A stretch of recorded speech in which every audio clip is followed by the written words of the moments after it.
All right, what a great film. You guys did such a great job. Thank you. Yeah, it was frightening. So great.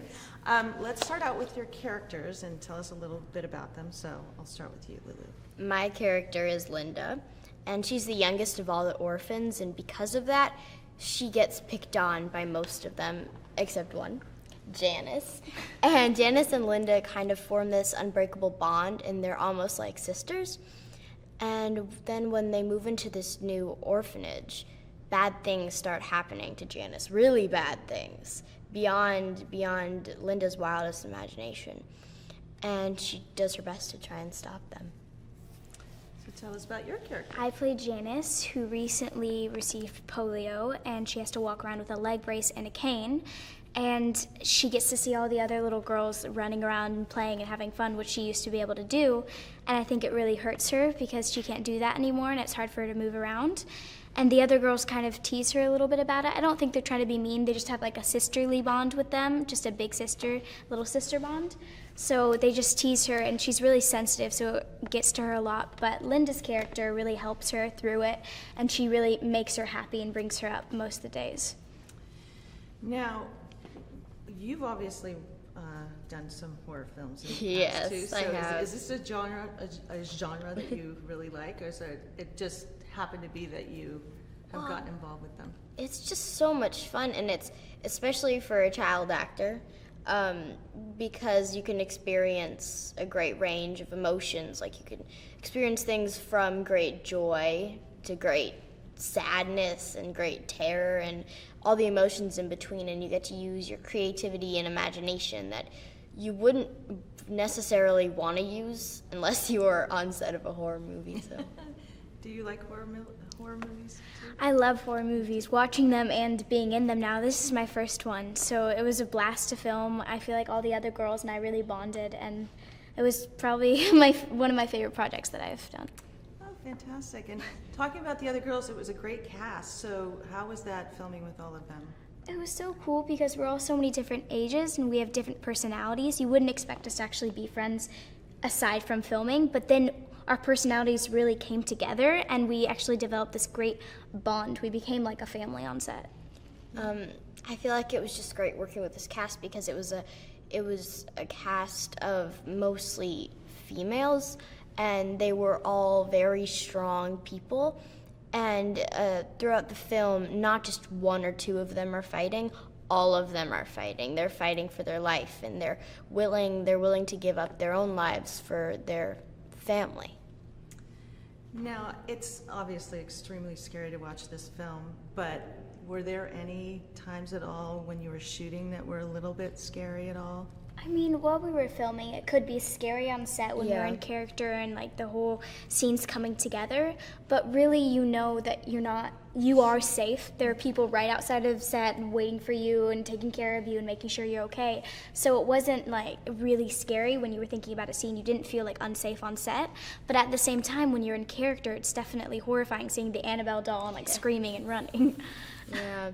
I feel like the only time that I was really scared was when I was under the stairwell, because it was completely dark. It was pitch black, and the only people in the stairwell under the stairwell was me and Annabelle. So I tried to go at the opposite side of where she was sitting. It just freaked me out so much, and the minute they yelled cut, I ran out. I ran for my life. Oh, that's great. Let's talk about Annabelle. So why is it that what makes her so scary, do you think?